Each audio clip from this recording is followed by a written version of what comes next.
Emmanuel, tu peux me dire ce que tu fais? Je sais que tu travailles avec les femmes, tu fais de la fertilité, tu travailles sur l'endométriose. Est-ce que tu peux me dire ce que tu fais?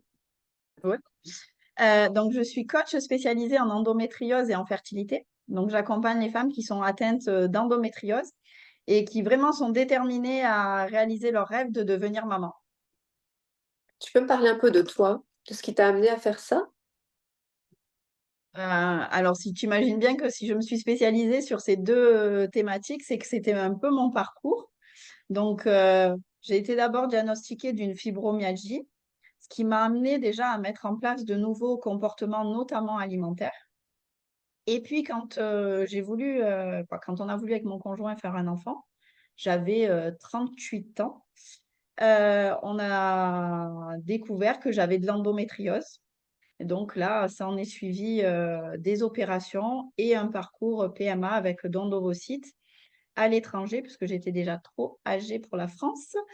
Et ce qui nous a permis d'avoir notre petite fille qui va bientôt avoir 2 ans.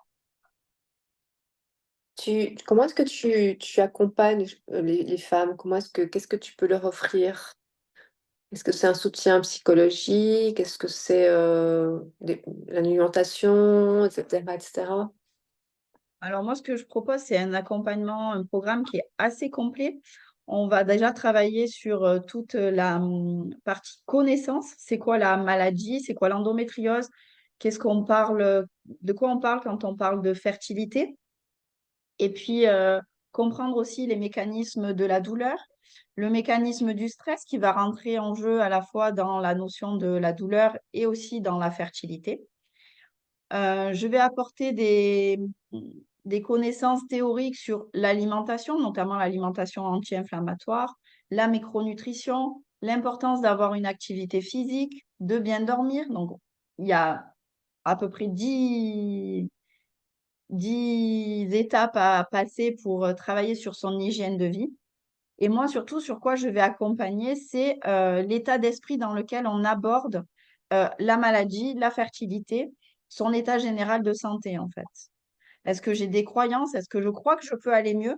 Ou à l'inverse, est-ce que je crois que finalement, cette maladie va m'empêcher de vivre et va m'empêcher d'avoir un enfant? Donc, on va travailler sur ça pour justement mieux vivre au quotidien la maladie et le parcours, que ça soit d'un désir de grossesse naturel ou en parcours PMA. Oui, et ça c'est bien que tu aies cette expérience de PMA puisque bon, moi je l'ai pas. Peu de femmes l'ont finalement.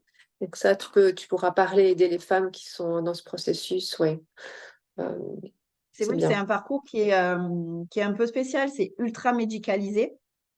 On va avoir une prise en charge qui est très protocolaire sur, sur les médicaments, la prise, les heures, les injections, voilà, les échos à faire. Et à côté de ça, sans jeter la pierre aux médecins, parce qu'ils n'ont pas le temps, en fait, de, d'apporter un soutien émotionnel. Euh, mais encore une fois, l'état d'esprit dans lequel on aborde son parcours PMA est important. Tu veux rajouter quelque chose, Emmanuel? Euh, Moi, je pense qu'il faut pour aller bien, il faut prendre en charge sa tête, son cœur, donc les émotions, et son corps. Et c'est un tout, et l'un ne va pas sans l'autre. Super. Merci, super. Merci. Et du coup, toi, Anne, Ah, comment tu travailles? alors moi je suis praticienne de médecine chinoise. Je travaille principalement avec la phytothérapie, la pharmacopée chinoise. Et je travaille sur le corps physique. Je régule les règles, je régule tous les déséquilibres au niveau gynécologique, que ce soit endométriose, syndrome des ovaires polykystiques, adénomiose, règles douloureuses, etc., etc. Mais c'est assez personnalisé étant donné que chaque femme est différente. Donc il faut vraiment cibler les besoins de cette femme en fonction des symptômes. Les symptômes évoluent en fonction de la pharmacopée qu'on donne. Donc moi, je travaille vraiment sur le corps physique. Et bien sûr, ça va aussi impacter le corps émotionnel, parce que quand le physique va mieux, ben, en fait, le mental, on dort mieux, on arrive à s'ouvrir aux autres, etc., etc. On regagne son énergie. Alors, je travaille évidemment sur la digestion parce que sans système digestif, on n'arrive pas à avoir de l'énergie, on n'arrive pas à faire un sang de qualité. Et on a besoin d'un sang de qualité pour pouvoir tomber enceinte et être en bonne santé, en fait. Mm. Euh, Moi, j'ai souffert d'adénomyose sur le tard. J'avais 30 ans quand je l'ai découvert, après la naissance de ma deuxième fille. Et j'ai passé pas mal d'années à essayer de trouver des solutions sans vraiment en trouver. Mais je suis tombée sur la médecine chinoise qui m'a aidée à me retaper, à regagner de l'énergie. Et je continue à l'utiliser pour moi, finalement, et pour mes filles aussi, la gynécologie n'est pas toujours un sujet évident. Et donc, je continue pas mal à utiliser la phytothérapie aussi pour mes filles, pour aider mes filles. On travaille beaucoup, principalement avec les femmes. Donc, ça, c'est ce qui m'intéresse. Voilà. Cool. Et du coup, tu disais quand le corps va mieux, l'esprit va mieux. Euh, Est-ce que tu penses que ça c'est lié, que c'est comment en médecine traditionnelle chinoise le lien est fait entre le corps et l'esprit? Alors, chaque organe a une émotion. Ça, c'est la partie très théorique. Mais par exemple, on a un syndrome qui s'appelle la sanation du qi du foie, hein. C'est un syndrome de médecine chinoise où la femme a plein de désordres, de distension des seins, de pleurs avant les règles ou le SPM, un syndrome Mhm. prémenstruel. Et donc ça, souvent dû à une énergie qui est, on est comme dans une cocotte minute où l'énergie grossit, grossit, elle ne sait plus où s'en aller. Et une fois que les règles arrivent, il y a une libération. Et donc, en fait, en bougeant cette énergie au niveau physique, donc en détendant les seins, en faisant bouger cette énergie au niveau physique, le mental va systématiquement être impacté parce qu'on n'aura pas cette sensation de cocotte minute sous pression et on n'aura pas ces pleurs, on n'aura pas cette colère. Ce sera beaucoup, beaucoup plus fluide en fait. Les règles vont être beaucoup plus fluides, les symptômes physiques aussi, mais le mental aussi, hein. C'est, c'est- Ouais, ça me fait penser, en fait, le mental est libéré, du coup, le corps est soulagé, quoi. Oui, et le reste, le corps est soulagé et le mental est libéré, tu vois. Mm. Oui, si tu n'as On pas peut à pas. penser que tu vas avoir mal, du coup, mm, euh, ouais, il y a plein de syndromes comme ça où on ne peut pas distinguer le physique du psychique. C'est mm. impossible. Ouais. Mais en médecine chinoise, on travaillera surtout avec la pharmacopée, la phytothérapie, c'est comme de la nourriture. Donc, on va travailler avec les plantes pour établir des équilibres et ensuite libérer le mental. On va favoriser le sommeil, on va favoriser l'expression des émotions, une sensation de liberté plutôt que de comprimé, euh, plein de symptômes physiques et psychiques. Sur lesquels on peut travailler avec la pharmacopée en faisant circuler les énergies. Oui.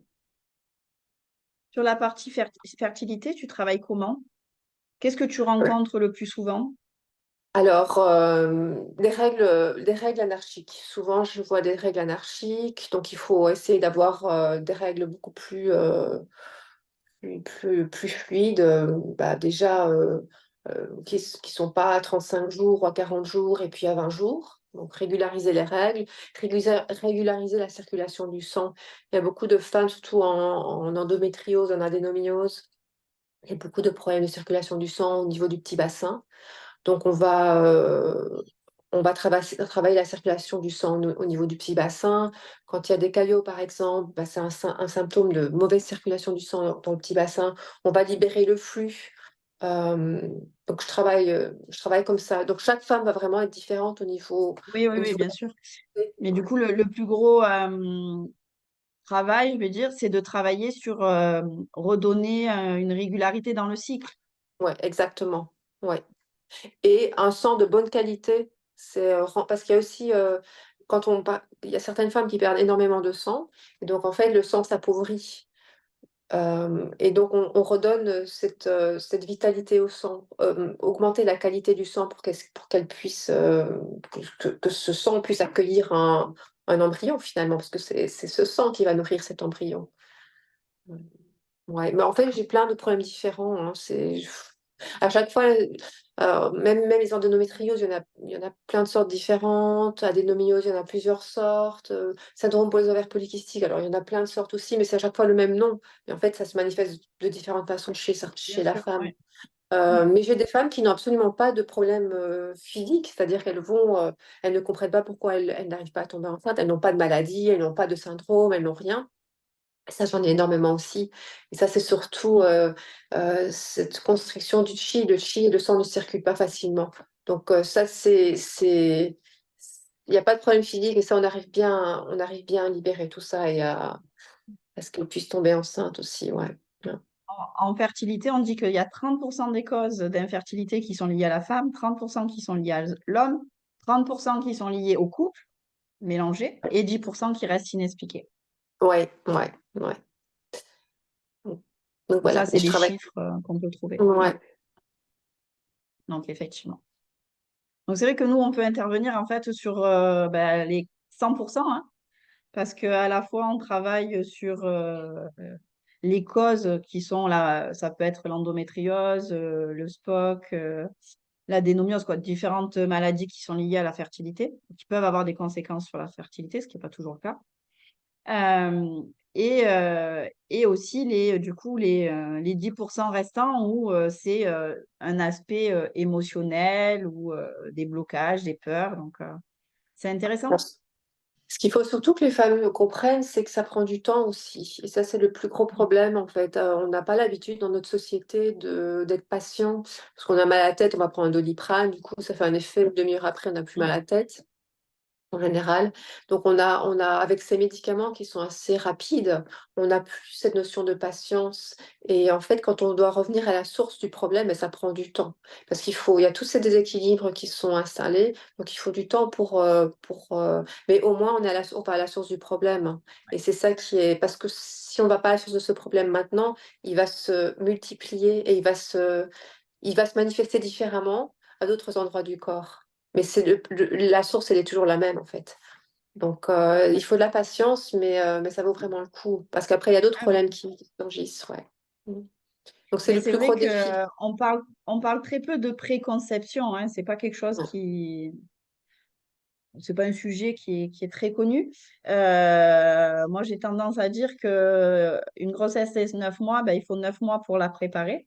Complètement, ouais. Et quand je reçois des couples ou des dames qui arrivent après leur rendez-vous chez le gynéco qui lui dit ben, revenez dans un an parce que ben, là, il va falloir attendre, qui sont désespérées parce qu'elles ne savent pas quoi faire pendant un an, ben, si un Ouais, an, ça va permettre de de travailler. fond. Ouais, Alors, exact. des fois, pour l'endométriose, c'est plus court parce quand vraiment l'endométriose est avérée, on est plus sur du 6 mois d'essai naturel et après, on voit s'il faut rentrer dans un parcours médicalement assisté. Mais du coup, je trouve que ce temps est nécessaire à préparer son corps et son environnement Ouais. pour accueillir l'embryon et le futur enfant. C'est exactement ça, parce qu'après, il y a des risques de fausses couches aussi, et c'est Mm, recommencer à zéro à chaque fois.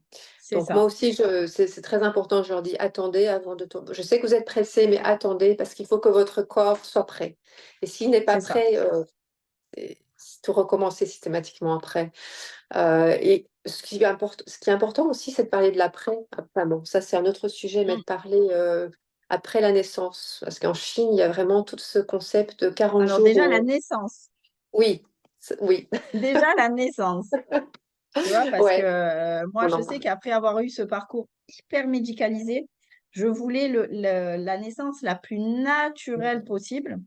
Donc, j'ai fait le choix d'accoucher de manière physio grâce à l'hypnose. Ouais, Euh, et franchement, c'était un moment magique parce que finalement, ces douleurs, ben, on arrive à les gérer, les contractions, les vagues, ce qu'on appelle plutôt en hypnonaissance, on appelle ça des vagues.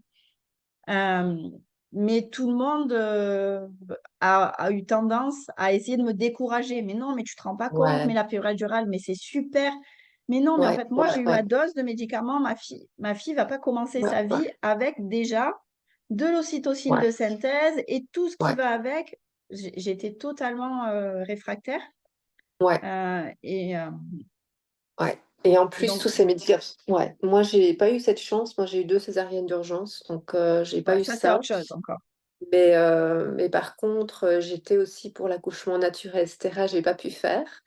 Mais par contre, c'est vrai que tous ces médicaments qu'on m'a donnés, en fait, surtout à la deuxième naissance, m'ont bien, bien bousillé. Mm. Donc bon, quand il faut des médicaments, il en faut, mais il faut savoir qu'après, Oui, il faut le oui. temps de se reconstruire. Et ça détruit l'enfant, malheureusement. Tous ces antibiotiques, ça détruit la femme aussi. Mm. Et il faut aussi que la femme, elle ait le temps de se reconstruire au niveau de toute son énergie qu'elle dépense. Et en fait, je pense que dans cette société, on ne nous donne pas assez de temps, on ne prend pas ce temps-là. Et ça va Ouais. impacter tout le reste de sa vie, en fait. Mm. Donc, ça, mais bon, c'est un autre sujet. Toutes ces mesures, ces précautions à prendre après. Euh, Mais le passeport voilà. femme, il se prépare en fait. Si on le sait pas, Ouais. euh, ben on se voilà. Et il y a des sociétés où ils font le mois d'or ou voire même plus, mais où pendant un mois, la maman et le bébé sont complètement lovés, Ouais. coucounés, voilà. Et c'est hyper important. C'est exactement ce qu'ils font en Chine avec la nourriture spéciale pour renforcer le sang de la femme, etc., etc.